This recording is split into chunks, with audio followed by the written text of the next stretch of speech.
And you said you're how old? 70 or 75. 75. 75. I think that's the oldest I've ever seen somebody in VR.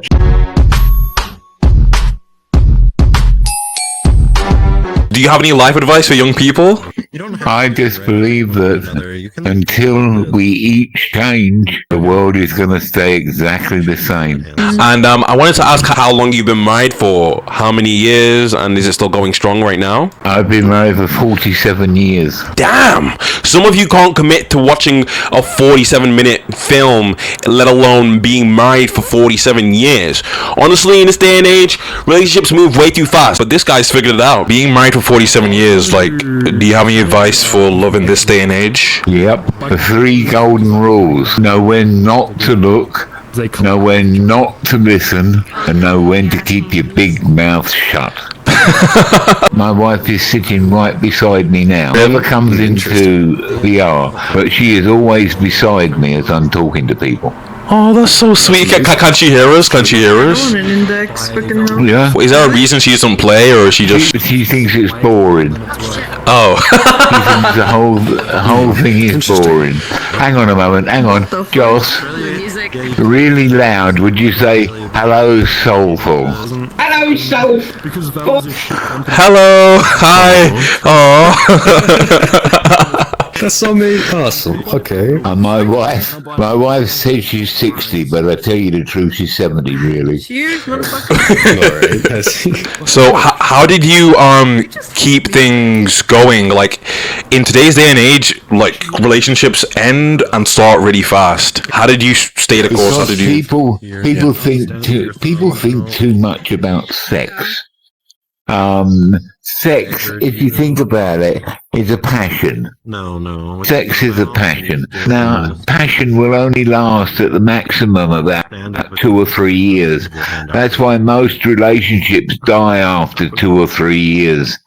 After that, you have to like each other. I understand. If you like each other, it'll work. If you don't like each other, it won't work and you'll split up. Well, I'm glad you like each other. You and your wife like each other. I love her to pieces. I worship the ground that's coming to her. All 6 foot of it. What? Oh, sorry, dear. Wait, she's 6 foot? Damn. That's... No. Jesus. No. What's your wife's secret to keeping you? Yeah. To keeping me? I don't know. I'll ask her myself. Joss, what's your secret for keeping me? Hang on, she's thinking. You do realise, of course, that I am God's gift to women. You realise that? She doesn't need to keep me because I would never go anywhere else anyway. To be really honest to you, I would never go anywhere else. She is my life. When she dies, I will die the next day because there will be no reason for me to be here. That is love right there. That's real love, yeah. I feel like people are not willing to give up that much, especially nowadays, but at the end of the day, when you've been with each other for so long, kind of 49 years, it'll definitely grow on you. We finish each other's sentences. We've been together for so long that I'll start a sentence and she'll finish it. The only thing that frightens me is when the young women nowadays, like the dude that just left yesterday. They come on and they say such outlandish things to me, and I run away normally because I'm not interested. We're still in a young generation, especially people who play this game. So to an extent, there's not going to be that many people with experience and capability to feel love over lust, you know? I had somebody following me around for a long while, telling me how much they loved me and that they wanted to live with me and all the rest of it. And it scared the life out of me. It really does scare the life out of me. I believe in peace and love. I was a hippie back in 61 and 1962, and we believed in peace and love, and we used to go around giving flowers out to people, saying, make peace, not war. Make peace, not... What's happened to those days? Now it's everyone wants to hate somebody. They want to hate the Jews, they want to hate the furries, they want to hate the gays. Everybody wants to hate something. Whatever happened to peace and love? I agree to an extent. I also feel like, though, I mean, back then there was definitely world wars, the World War I and II. I very seldom talk about me in here. When people start talking to me like Soulful has here, I don't very often talk about me. I talk about my attitudes toward things, but me, I'm Dave. That's all I am. I'm Dave. And I would sooner do a good deed than a bad deed. Oh, that's beautiful. Gotta do what's morally right for a little reward. Then I feel like definitely morals have been lost to time. Yeah, over time. I think it's with social media and the internet, people are willing to do a lot for attention and sacrifice their morals for it, you know?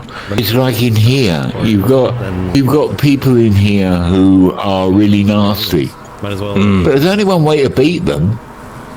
Everybody block them. The minute they become nasty, block and mute. Block them. They'll soon stop doing it because they'll have no one to talk to. Just block their hatred. The amount of times I get people saying to me, Dave, will you unblock me so I can talk? And I say, no, I've got 1,600 people on my block list. Whoa. That's a lot. That is a lot, yeah. How much hatred you see on this game? Every one of them will stay there for as long as I'm here. Because people do not change. People do not change overnight.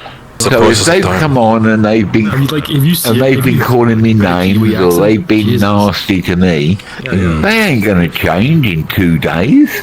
They're going to be the same people. So why should I let them back in to upset me? If I go to a pub and the pub... I would assume people would be respectful to you because of how wise or how old you are, you know? Oh, no.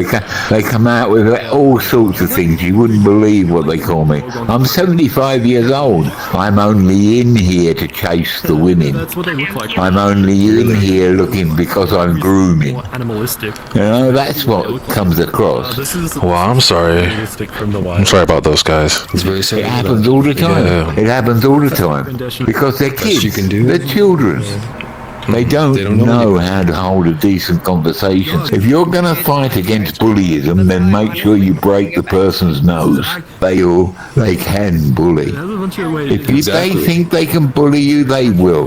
That's what children are about. Even little children. I wanted to ask, how did you discover VRChat, or what led you to it? Good story. You like this. My wife.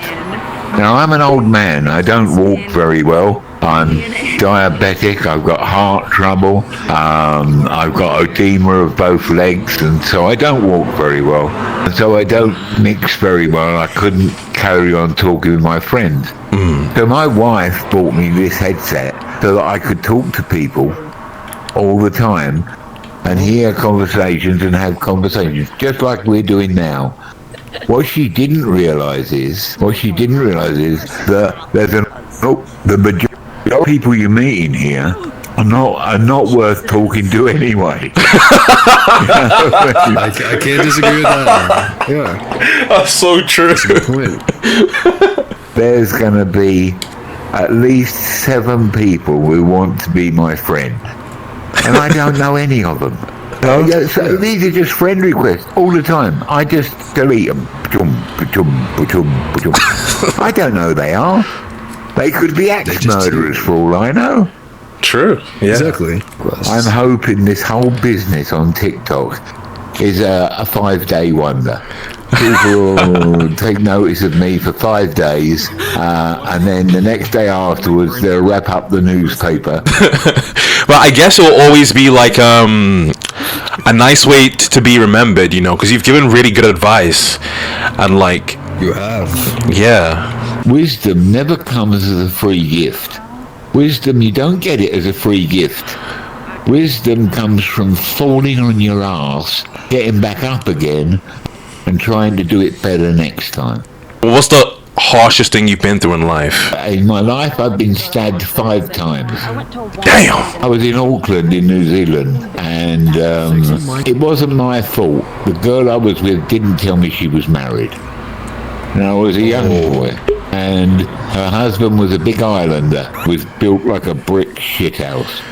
and he came storming across the bar and stuck a knife through my leg and pinned me onto a bar stool with the knife. Luckily, I had my friends with me and they got me into hospital. I was in the right state. After I came out of hospital, I went hitchhiking. Were you a farmer, did you say, or was that your main profession in life, or? No, oh God, I've done lots of things. I've been a glass blower, a conjurer, a mental health nurse. What's your greatest fear? It could be heights, it could be spiders, it could be anything. What would you say your greatest fear is? Or do you not fear anything? My greatest fear? I don't think I've got one.